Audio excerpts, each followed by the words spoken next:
धुले ACB ने धुले के कुसुम्बा में आदर्श विद्यालय के प्राध्यापक को गिरफ्तार किया, जिसने स्कूल में होने वाली गतिविधियों के खर्च के लिए 1000 रुपये की रिश्वत मांगी थी। आज सुबह करीब 9 बजे इस ट्रैप को सफलतापूर्वक अंजाम दिए जाने के बाद जिले के शैक्षणिक हलकों में रिश्वतखोरों में काफ़ी उत्साह है। गिरफ्तार प्रिंसिपल कुसुम्बा गांव का हेडमास्टर प्रदीप पुंडलिक परदेशी है। शिकायतकर्ता महिला शिक्षिका सोशल एंड कल्चरल एसोसिएशन कुसुम्बे जिला धुले द्वारा संचालित आदर्श हाईस्कूल में कार्यरत है। प्राध्यापक प्रदीप परदेशी ने स्कूल में संचालित गतिविधियों के लिए सभी कार्यरत शिक्षकों से 1000 रुपये और गैर शिक्षण कर्मचारियों से 800 रुपये की मांग की थी, लेकिन शिकायतकर्ता महिला उपशिक्षक द्वारा विरोध किए जाने पर उन्हें उपस्थिति मस्टर पर हस्ताक्षर करने से रोक दिया गया। संबंधित महिला उपशिक्षक द्वारा धुले एसीबी को फोन पर शिकायत करने के बाद जाल बिछाया गया, क्योंकि वह रिश्वत नहीं देना चाहती थी। आज सुबह प्राचार्य प्रदीप परदेशी ने हॉल में 1000 रुपये की रिश्वत लेते ही उन्हें गिरफ्तार कर लिया। उनके खिलाफ धुले तालुका पुलिस में मामला दर्ज किया जा रहा है।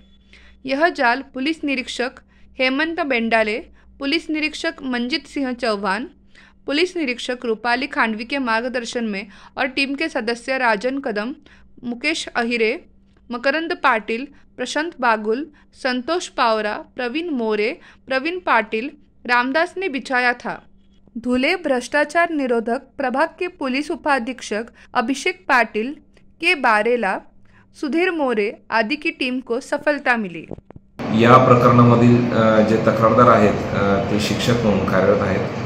कुसुम्बा येथे जी सोशल अँड कल्चरल असोसिएशन नावाची संस्था आहे त्या अंतर्गत आदर्श हायस्कूल या ठिकाणी जे मुख्याध्यापक होते प्रदीप पांडुरंग परदेशी असं त्यांचं नाव आहे, ते या प्रकरणामध्ये आमचे आरोपी लोकसेवक आहेत। या हायस्कूलमध्ये जे काही वेगवेगळे उपक्रम राबवण्यात येत होते त्यासाठी खर्च झाला असं निमित्त करून जे प्रदीप परदेशी जे या प्रकरणातील आरोपी लोकसेवक आहेत त्यांनी त्यांच्या शाळेतील सर्व शिक्षकांकडून प्रत्येकी 1000 रुपये लाचेची मागणी केली होती। मुळात ही जी रक्कम होती जे शाळेतले विविध उपक्रम आहेत त्याकरता लागणारा खर्च हा विद्यार्थ्यांच्या जे काही प्रवेश शुल्क आहे त्याच्यातून यापूर्वीच वसूल केला गेलेला होता। परंतु असे असताना सुद्धा जे मुख्याध्यापक परदेशी यांनी त्यांच्या शाळेतील शिक्षकांकडून प्रत्येकी 1000 रुपये लाचेची मागणी केली होती। ज्यावेळी तक्रारदार यांनी